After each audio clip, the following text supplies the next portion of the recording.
Bonjour à tous. Donc, comme vient de le dire Jean-Michel, Léonie Dussard de l'ITAVI. J'interviens aujourd'hui avec Patricia Lecadre du Céréopa et on va tenter de vous apporter des éléments de réponse pour la question suivante, donc alimentation des poulets de chair. Quelles protéines pour relever les enjeux à venir?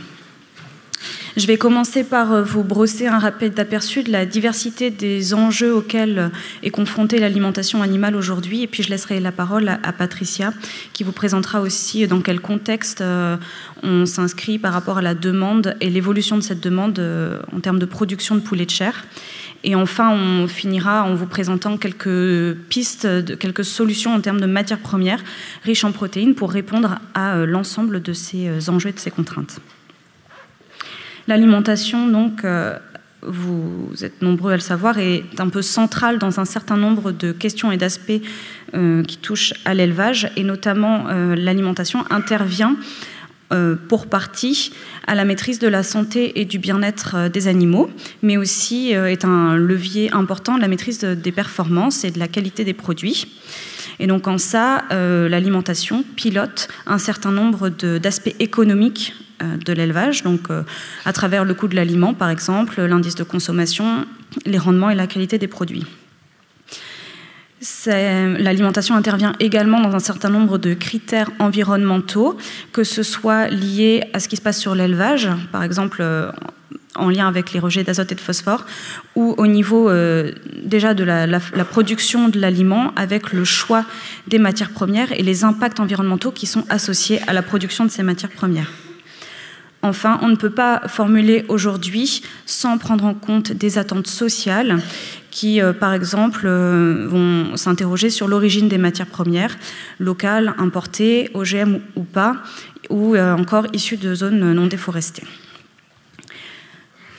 Donc, pour illustrer un peu ce que je viens de dire, j'ai choisi quelques exemples pour montrer le lien qu'il y a entre alimentation animale et puis les différentes thématiques. Donc, pour commencer avec le bien-être animal qui nous préoccupe de plus en plus, on peut maîtriser en partie le bien-être animal à travers l'alimentation et notamment par exemple en jouant sur le niveau de fibres, et plus on augmente le niveau de fibres dans les aliments, on a plusieurs études qui tentent à montrer qu'on va améliorer un aspect du bien-être animal qui est l'apparition de lésions sur les pattes, les fameuses pododermatites. On maîtrise aussi des aspects de qualité des produits à travers la formulation, par exemple en jouant sur l'équilibre nutritionnel de la formule et notamment l'équilibre entre les différents acides aminés. On peut maîtriser les rendements en produits et la qualité des produits, donc jusqu'au rendement technologique lors de la transformation des produits. Donc là, vous avez des résultats qui montrent que en augmentant la teneur en lysine et en maîtrisant également les proportions entre la lysine et les autres acides aminés, on peut améliorer le rendement et la qualité des produits. Autre exemple, pour illustrer le lien entre alimentation animale et des questions sociales autour de la compétition entre alimentation humaine et animale, vous avez certainement entendu un certain nombre de débats qui remettent en cause l'élevage parce qu'ils consomment des matières premières qui auraient pu être directement valorisées par l'alimentation humaine. Mais souvent, ces débats oublient de préciser que l'élevage participe à la valorisation d'un certain nombre de produits qui ne seraient pas valorisés en alimentation humaine, comme les coproduits, là dans l'exemple de la volaille. Et donc la volaille participe en ça à un certain recyclage, une économie circulaire, et l'élevage participe à la production de protéines pour l'alimentation humaine qui ont une qualité nutritionnelle plus intéressante pour la nutrition humaine que les protéines végétales qui ont été consommées pour les produire. Quelques exemples chiffrés toujours sur la notion d'efficience de conversion de la protéine végétale en protéine animale.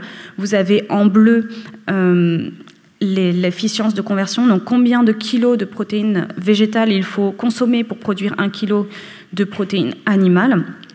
Et donc dès qu'on rajoute la notion de protéines consommables par l'homme, donc c'est en orange, on voit qu'on améliore considérablement l'efficience de conversion protéique. Donc ça permet de nuancer un peu le débat et de rendre compte du fait que les productions animales, finalement, sont productrices nettes de protéines pour l'alimentation humaine.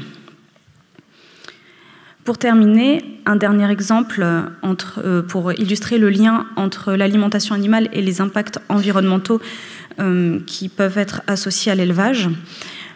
Vous savez certainement qu'en jouant sur le profil en acides aminés via la supplémentation en acides aminés libres, on peut améliorer la valorisation de la protéine par les animaux et donc réduire les rejets d'azote. De la même façon, en utilisant des enzymes, on va mieux valoriser le phosphore qui est apporté par les matières premières végétales et réduire les rejets de phosphore. Donc ça, c'est pour des choses qui vont se passer d'un point de vue équilibre nutritionnel, mais plus largement, on peut aussi prendre en compte des critères environnementaux au moment de formuler pour un peu orienter le choix des matières premières qui vont rentrer dans les formules et réduire l'impact environnemental des formules. Donc, l'idée, c'est de garder un peu tous ces enjeux en tête et de se dire que Patricia va vous présenter un peu les attentes par rapport à la production de poulet de chair et les attentes en termes de matières premières à mobiliser. Il faut aussi que ces matières premières puissent répondre à ces différents enjeux. Merci. Alors, on va resituer ce que représente la volaille dans l'alimentation animale en France, rapidement. Il y a une spécificité, effectivement, en France, c'est que il y a 43% en fait, des aliments du commerce qui sont fabriqués, qui sont destinés à la filière volaille. C'est beaucoup plus que nos partenaires européens. D'abord parce que le porc représente relativement peu chez nous, vu qu'on a 2 fois moins, par exemple, de cheptel qu'en Allemagne ou en Espagne, et qu'une partie du cheptel porcin français est directement alimentée à la ferme.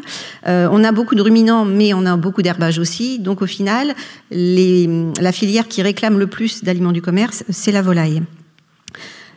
Si on regarde d'un peu plus près et si on zoome en fait sur le poulet de chair c'est donc 18% de la totalité de ce qui est produit dans les usines d'aliments du bétail, sachant qu'en filière poulet de chair, il y a relativement peu de ce qu'on appelle la FAF, la fabrication à la ferme, où quand elle existe, ce sont effectivement les céréales de la ferme, mais les complémentaires azotés sont apportés par des aliments du commerce. Voilà. Et si vous regardez enfin, si on zoome encore un petit peu plus sur ce qui est label, bio et AOC, c'est 5% en fait de l'ensemble des aliments qui sortent d'une usine d'aliments du bétail en France. Alors, qu'est-ce qu'on donne à manger à ces animaux ? Ici, vous avez en fait l'évolution d'une composition moyenne d'un aliment qui regroupe l'ensemble de la filière poulet, c'est-à-dire que derrière tout ça, il y a quand même beaucoup de choses différentes. Il y a du poulet export, du poulet label, du poulet standard. Mais là, on vous donne donc la moyenne. Et on a au Céréopa un outil qui s'appelle Prospective Aliments qui nous permet depuis 25 ans de suivre l'utilisation des matières premières utilisées donc dans les aliments du commerce, toutes filières confondues. Et donc, on a pu vous montrer en fait l'évolution de cette formule moyenne depuis 1995 ici. Alors, quel intérêt? Simplement pour vous expliquer que ce qu'on met dans un aliment poulet, c'est quelque chose qui n'est jamais tout à fait stable, puisque la première des choses qui joue, c'est le rapport de prix entre les différentes matières premières entre elles. C'est pas le prix intrinsèque du blé ou du maïs, mais c'est bien le rapport entre l'un et l'autre. Et donc, selon les années et selon les cours mondiaux, eh bien, on va mettre plutôt l'un que l'autre. Ensuite, ce qui compte aussi, c'est les cahiers des charges, qui sont plus ou moins contraignants, les évolutions en termes de nutrition, les besoins nutritionnels des animaux, puisqu'on ne nourrit pas un poulet label comme un poulet export. Voilà. Et puis surtout aussi, et c'est ce qu'on veut montrer ici, c'est l'évolution de la réglementation, qui est sans doute la plus impactante en fait en termes de composition des aliments poulet de chair. Vous avez ici la grande rupture qu'il y a eu dans les années 2000, quand on a interdit les farines animales. Alors, on a suspendu pendant 1 an aussi les graisses animales, mais qui ne sont jamais revenues. Les farines animales, vous savez, elles sont toujours interdites aujourd'hui. Et qu'est-ce que ça a engendré? Tout de suite, ça a fait monter en fait les importations de soja, d'huile, de palme et de soja et de phosphate pour rentrer en fait et compenser en fait tout ce que pouvaient apporter les farines animales auparavant. Et puis après, il y a un certain nombre de choses qui ont permis d'améliorer en fait ce bilan import-export, notamment par l'amélioration, la possibilité d'accès à des coproduits notamment liés à la filière biocarburant, des drèches par exemple de distillerie ou des tourteaux de colza. Voilà, donc l'évolution aussi de la ventilation entre les différents types de production joue aussi. Si demain on va vers un peu plus de non-OGM par exemple, plus de bio, forcément tout ça va il y aura des rééquilibrages qui se feront. Alors nous, ce qui nous intéresse, c'est effectivement la partie protéique, l'apport en protéines en fait des poulets de chair. Alors on a un benchmark qui est le tourteau de soja, qui est assez incontournable, ne serait-ce que par son rapport qualité-prix et son rapport en acides aminés. Et donc ici sont exposés en fait ces différents concurrents en termes de pourcentage de protéines rapportées donc au tourteau de soja. Donc un exemple, on a un tourteau de tournesol qu'on appelle iPro, qui vient essentiellement de mer Noire, mais on en a aussi en France, qui titre aujourd'hui beaucoup plus que le tourteau de tournesol standard qu'on avait l'habitude d'avoir, et qui permet quand même d'apporter 80% de protéines par rapport à 80% de ce que pourrait apporter un tourteau de soja. Alors après, on n'est pas sur les mêmes acides aminés non plus.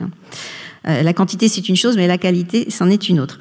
Et pourtant, ce qui est intéressant, c'est de voir qu'aujourd'hui, et c'est assez spécifique aussi à la filière française, vous avez 24% des protéines dont le poulet a besoin qui est apporté par le blé, et puis 50% par le tourteau de soja, qui est effectivement dans cette filière assez incontournable. Pour vous donner une idée, si on prend l'ensemble des aliments français, le tourteau de soja n'apporte que 29% en fait des protéines et le blé 13%. Donc là, on a vraiment une spécificité sur la filière poulet de chair et donc de l'importance de ces deux matières premières. Pour vous le dire autrement, par exemple, 1 tonne sur 3 de soja qui rentre chez un fabricant d'aliments du bétail est destinée à la filière poulet. 1 tonne sur 5 de maïs et 1 tonne sur 4 de blé. Alors, pour réfléchir effectivement aux protéines dont on va avoir besoin demain, il faut surtout réfléchir à quel va être le poulet qu'on aura demain dans nos assiettes. Alors, nous avons eu la chance de faire une étude l'année dernière pour voir et tester en fait quelles pourraient être les attentes et les évolutions en fait en termes de demande sur des produits animaux nourris avec une alimentation alternative. Alors ici en fait la première partie de cette étude qui avait été financée par des fonds FASO et certaines filières animales. La première des choses, c'était de faire un état des lieux et de regarder effectivement sur le marché quels étaient déjà les produits animaux. Là, je ne parle pas encore d'alimentation. Les animaux en fait qui étaient avec derrière un cahier des charges en alimentation alternative. Et on avait pris un benchmark avec l'Allemagne. Et donc vous voyez que si on prend la filière poulet de chair, on avait donc environ 22% des produits mis sur le marché qui étaient des animaux nourris en fait sans OGM pour 21% et 1% pour le bio. Alors c'est assez loin de ce qui se passe en Allemagne où depuis déjà très longtemps il y a un certain nombre de distributeurs qui sont passés en non-OGM sur la complète gamme en fait de leur marque de distributeur. Alors après, on ne va pas évoquer les autres filières, là on n'a pas le temps, mais tout ça nous a permis ensuite de retraduire en fait en besoins en alimentation animale les besoins de l'ensemble du cheptel français. Et donc si je prends l'ensemble des filières, en fait on s'aperçoit qu'aujourd'hui on avait en 2017 15% de l'alimentation qui faisait appel à une alimentation alternative, donc 2% en bio et 13% en non-OGM. Et donc tout l'intérêt de l'étude, c'était ensuite, en discutant avec tous les partenaires, et on a fait travailler en atelier toutes les filières, c'était d'imaginer segment par segment quelle pouvait être l'évolution à terme de cette demande. Et donc on a sorti 3 scénarios, sachant qu'aucun de ceux-là se réalisera vraiment, ça sera un mix sans doute de tout ça.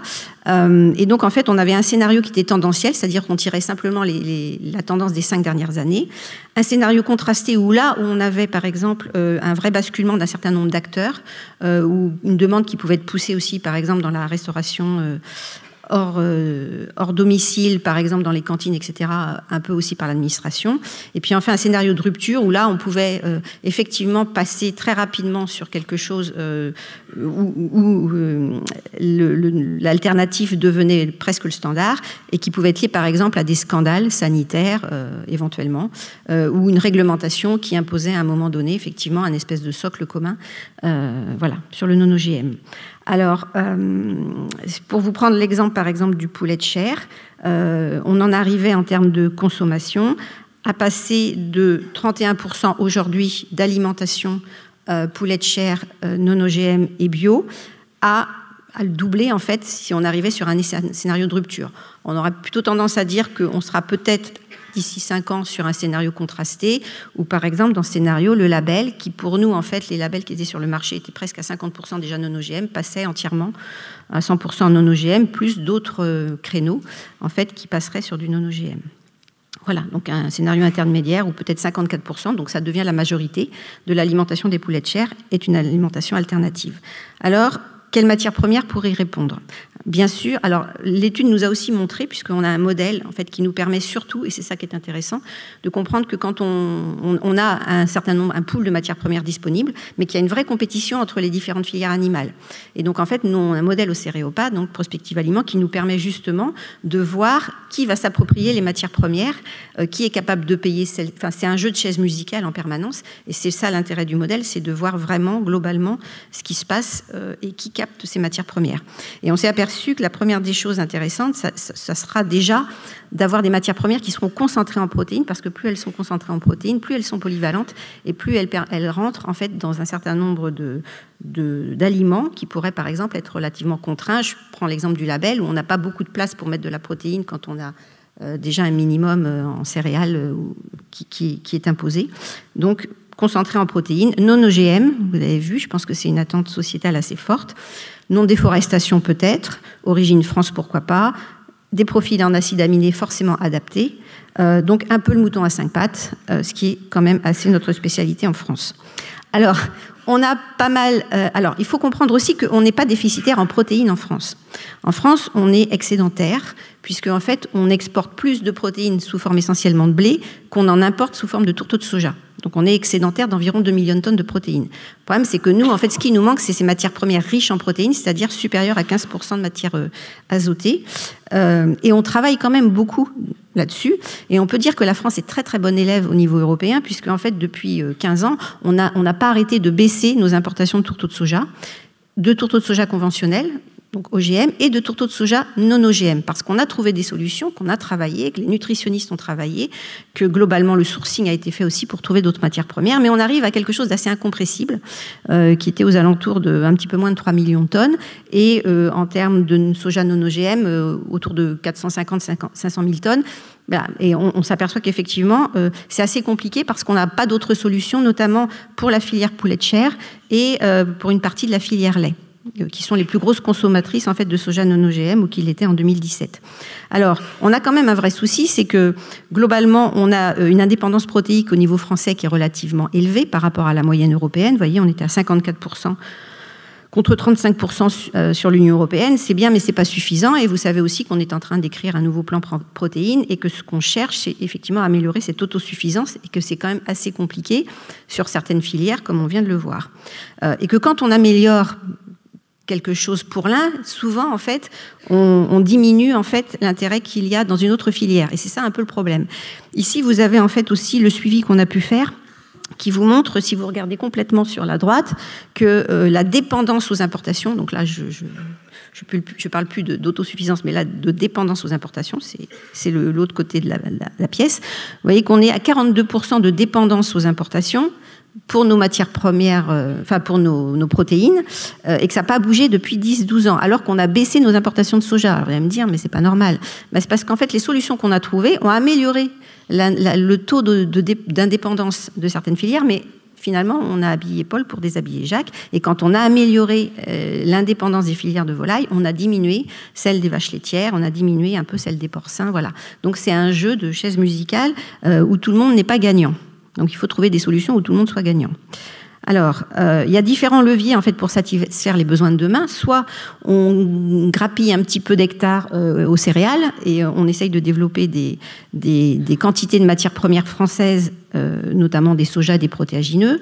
On essaye d'augmenter la concentration en protéines des matières premières françaises qui sont à disposition, soit de manière variétale, enfin de sélection variétale, soit à partir de process technologiques. Soit on identifie des nouvelles sources de protéines, comme les insectes, les algues, dont on parle beaucoup. Soit on réduit aussi les besoins des animaux en protéines, donc au travers de toute la recherche qu'on peut faire sur la protéine idéale, mais aussi, il ne faut pas oublier les efforts qu'on peut faire en termes de sélection animale.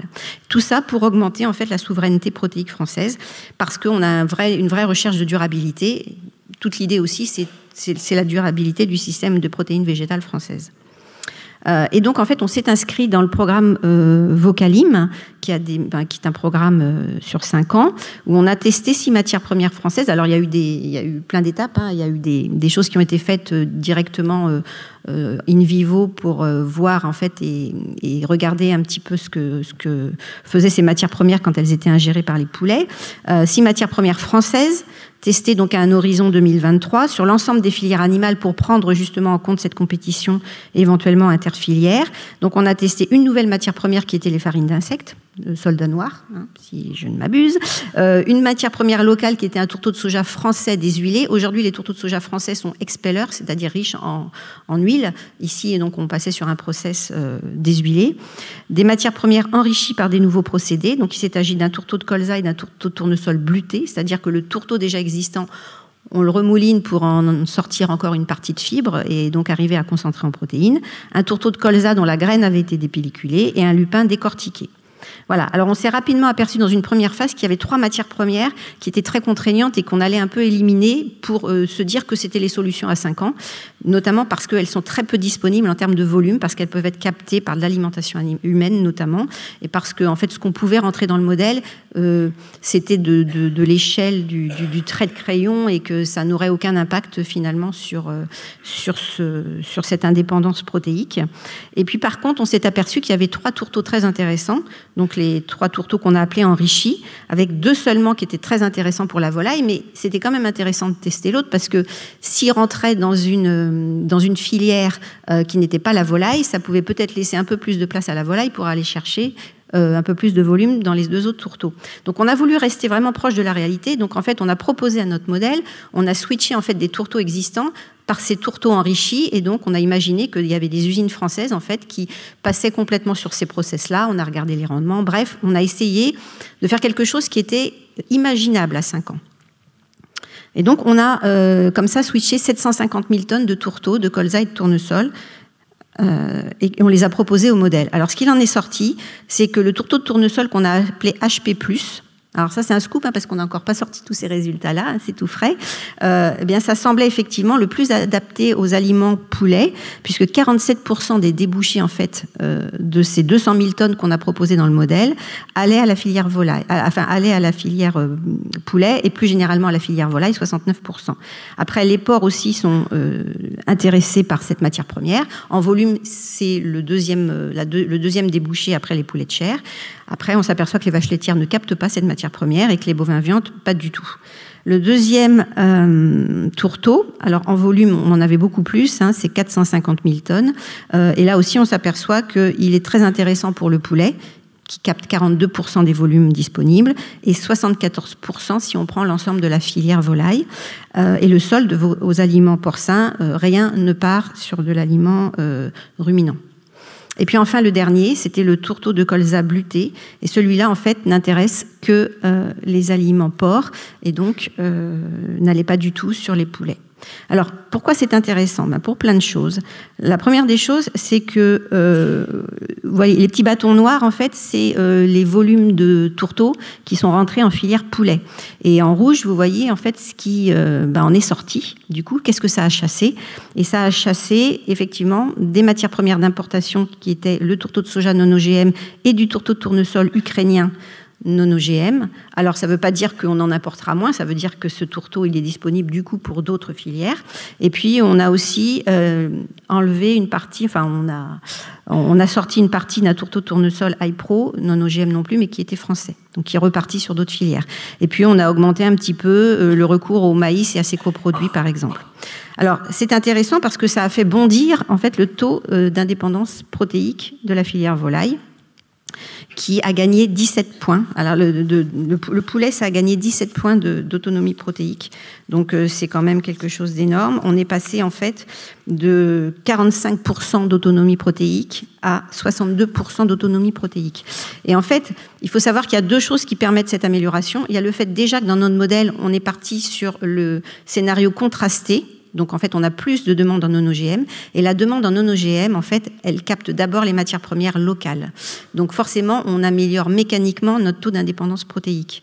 Et la deuxième chose, et donc, du coup, on diminue, par contre, le taux d'indépendance protéique des filières standards. C'est une évidence. Mais pas tant que ça, parce qu'au final, on a aussi moins de volume en standard à satisfaire. Et vous voyez qu'ici, en fait, c'est bien la filière non OGM qui a fortement augmenté son taux d'indépendance protéique. Voilà, donc ça c'est intéressant. Alors ça c'est la première des choses. Ce qui est intéressant surtout aussi, c'est que finalement, ce qu'on a montré là, on n'a pas déshabillé Paul pour habiller Jacques. C'est-à-dire qu'en fait, toutes les filières animales ont profité et ont amélioré leur indépendance protéique. Donc au niveau français, on a vraiment amélioré les choses. Après, en termes d'économie, on a regardé à quel prix il fallait vendre ces tourteaux pour qu'ils soient utilisés, enfin que ces volumes-là soient utilisés. Et ici, en fait, on vous montre en fait quel est le prix départ usine auquel il faut les acheter, enfin auquel on peut les vendre en tout cas, et en rapport en fait du tourteau de soja non OGM, voilà, d'importation. C'est notre benchmark. Et vous voyez qu'on peut vendre donc ces tourteaux plus chers que des tourteaux de colza normaux ou des tourteaux de tournesol. Déjà high pro, mais pas high pro plus. Donc ça, c'est une bonne chose. Et ce qui est surtout très intéressant, c'est que même en achetant du coup des tourteaux plus chers, on fait quand même réaliser des économies à la filière, puisque la filière poulet de chair améliore son coût matière première de 2,8%, donc c'est quand même plusieurs dizaines de millions d'euros. Et qu'au niveau de la ferme France et de toutes les filières animales, ça améliore aussi les économies. Donc on peut améliorer notre autonomie protéique tout en faisant des économies. Alors la seule chose à vérifier, et c'est pas la moindre quand même, voilà, j'ai fini, je vais laisser la parole à Léonie pour conclure, c'est que quand même, en fait, il faut maintenant vraiment être sûr qu'on puisse, avec cette valorisation de ces tourteaux-là, payer le process. Donc ça, c'est une étape qui est très importante et qu'il va falloir vérifier avec les gens des filières des oléagineuses. Mais il semblerait que ça soit quand même quelque chose de possible. Et donc voilà, c'est quand même plutôt une bonne nouvelle. Alors après, effectivement, tout ça est très lié à la caractérisation des matières premières qu'on a rentrées dans nos matrices, qui est aussi sans doute à affiner. Mais bon, voilà, c'est un premier jet qui montre qu'il y a des solutions intéressantes en France. Voilà, pour la filière poulet. Et donc, une partie du programme Vocalim avait à cœur de vérifier aussi que quand on va vers ce type de solution qu'on a un peu sélectionné pour améliorer l'autonomie protéique, on ne va pas dégrader d'autres aspects de la durabilité. Donc, on a voulu faire une évaluation plus globale. Alors, aujourd'hui, ce sont des résultats encore en cours d'acquisition. Donc, il y a un certain nombre de choses qu'on a pu vérifier et d'autres choses qui sont encore à consolider. Mais on a montré donc que la substitution du tourteau de soja par ces tourteaux secondaires enrichis avait plutôt globalement des conséquences très positives au niveau des filières poulet de chair. Donc d'abord, elle améliore l'autonomie protéique et même plus largement pour toutes les filières animales. Alors là, pour le coût alimentaire, le pouce n'est pas dans le bon sens. Le coût alimentaire est réduit, donc c'est plutôt une amélioration. C'est plutôt positif. De la même façon, donc Patricia en a parlé, fait aussi des essais in vivo. On a vraiment testé ces formules sur des animaux et on a montré, comme ça avait pu être évoqué en introduction, que lorsqu'on utilise ces tourteaux plus riches en fibres, on avait tendance à améliorer un aspect du bien-être animal qui est l'apparition de pododermatite. Et enfin, ça favorise plutôt aussi l'utilisation de matières premières non OGM, qui est une vraie attente de la société. Enfin, des résultats qu'on commence à pressentir, mais qui restent à consolider. Il semblerait que ces régimes plus riches en fibres améliorent la valorisation de certains nutriments comme l'azote et le phosphore dans l'alimentation, et donc permet, dans la foulée, de réduire les rejets de ces nutriments. Enfin, dès lors qu'on substitue du tourteau de soja par des tourteaux secondaires, on améliore l'impact potentiel sur le changement climatique puisqu'on va s'affranchir d'une matière première qui est majoritairement produite sur des zones déforestées. En revanche, on a tendance à dégrader, on va dire, l'impact potentiel sur l'utilisation des surfaces parce qu'on remplace le soja par des matières premières qui ont des rendements moins bons. Pour conclure, donc, par rapport aux différents leviers qu'on avait pu évoquer, augmenter la quantité de matières premières françaises à disposition, oui, ce serait une solution. Il reste encore à lever un certain nombre de freins, plutôt, on va dire, organisationnels, certainement au sein des filières, avec certainement un meilleur dialogue à trouver entre les filières végétales pour qu'elles aient une connaissance de nos besoins, tout en gardant en tête qu'au niveau des filières végétales, il y a aussi besoin d'avoir une certaine cohérence au niveau de l'assolement, pour des raisons techniques aussi. Augmenter la concentration en protéines des matières premières françaises, oui, donc ça semble la meilleure solution par rapport aux simulations qu'on a pu faire jusqu'ici, notamment par rapport au développement de nouveaux procédés technologiques pour, donc à court terme quand même, puisque ce sont des matières premières qui existent déjà, mais en faible quantité, mais qu'on pourrait généraliser, améliorer donc l'autonomie protéique de nos filières. Identifier de nouvelles sources de protéines, ça reste à consolider, mais il y a beaucoup de travaux en ce moment qui s'attellent à mieux caractériser ces matières premières comme les algues, les insectes. Il y a aussi des leviers réglementaires qui restent à lever.